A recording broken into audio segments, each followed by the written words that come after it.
Atlantis Alive, focusing on sports and many more.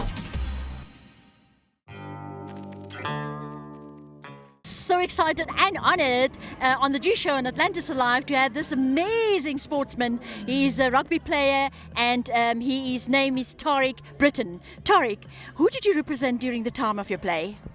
Okay, this is a while back now. I am what's called a dual Springbok. I represented the SARU, which was South African Rugby Union. Yes. This is pre-unification. Unification of, we had a history in South Africa. Yes. And before that, before the South African Union that's formed now happened, we had a black union and a black body and a white body. That must have been very, very tough times during that time and hard to push through, isn't it? Well, look, you're talking now during those bad apartheid days, and we, on a principle level, we remained where we were. We didn't mix in terms of the sport until there was some sort of level playing field.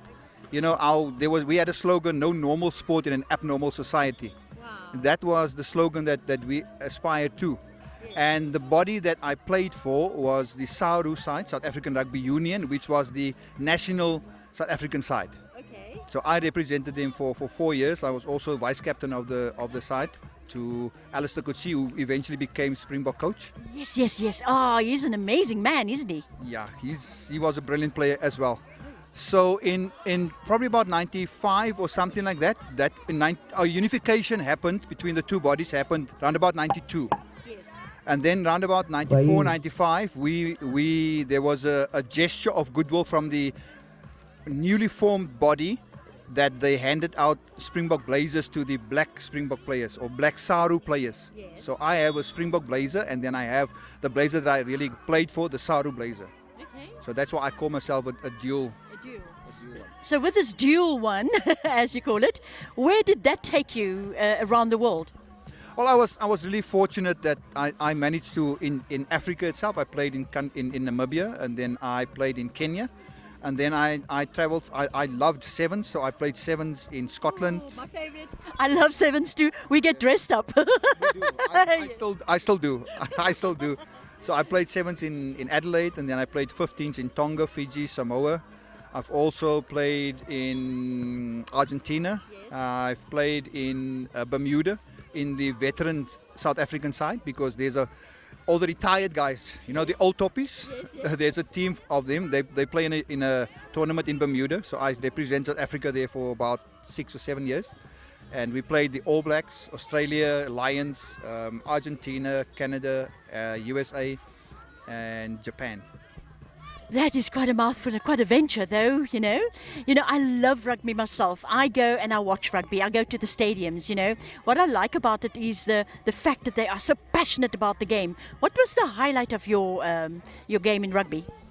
My highlight, I've been asked this question many times. Yes. My highlight is my first SA Cup game that I played in 87 when I represented Western Province.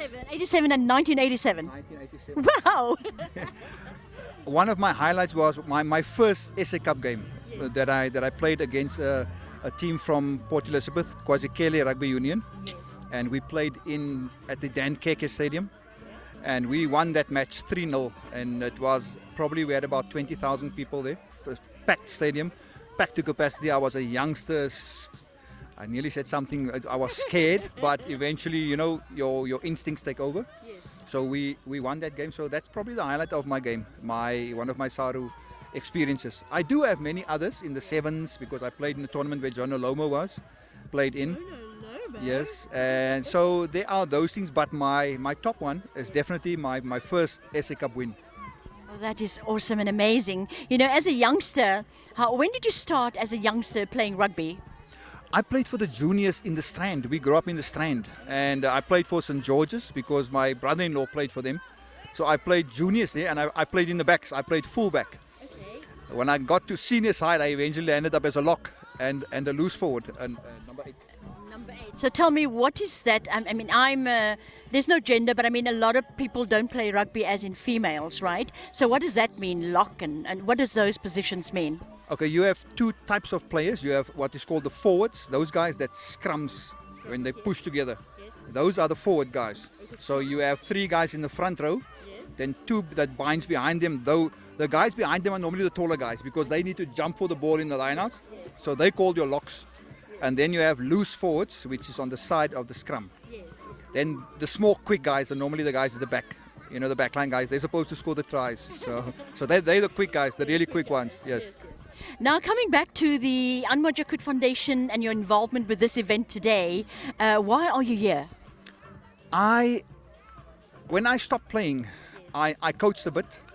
And due to various things, I stopped coaching and things. And I really sat with myself, what do I do? Because I can't sit still. And I have all this knowledge. I have this massive passion that I want to and like to share. And one of the outlets or the thing that I have found is talking to people, like motivating them. So I consider myself to be a motivational speaker, a sports motivational speaker. I want to create a passion in the people through the sport. And hopefully 1 or 2 of them can take a few things out and become, you know. And I want to give them the hope that there is a future, there is a possibility that anything can be done nowadays.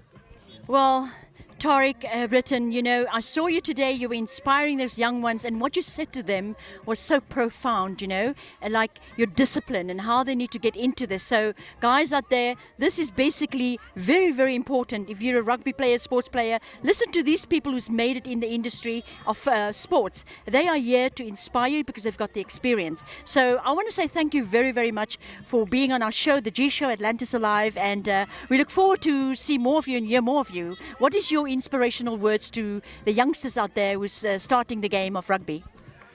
Anything, guys, anything is possible. Anything you want to achieve, if your mind can perceive that, you can actually do it. If you can think of something, if you see a sports star on TV that you aspire to, believe me, you can become that person. Absolutely, one step at a time. And this is the wrap for Franchoek today on the Atlantis Alive G Show and with the Anmajakut Foundation and Motte Football Club. Over to you.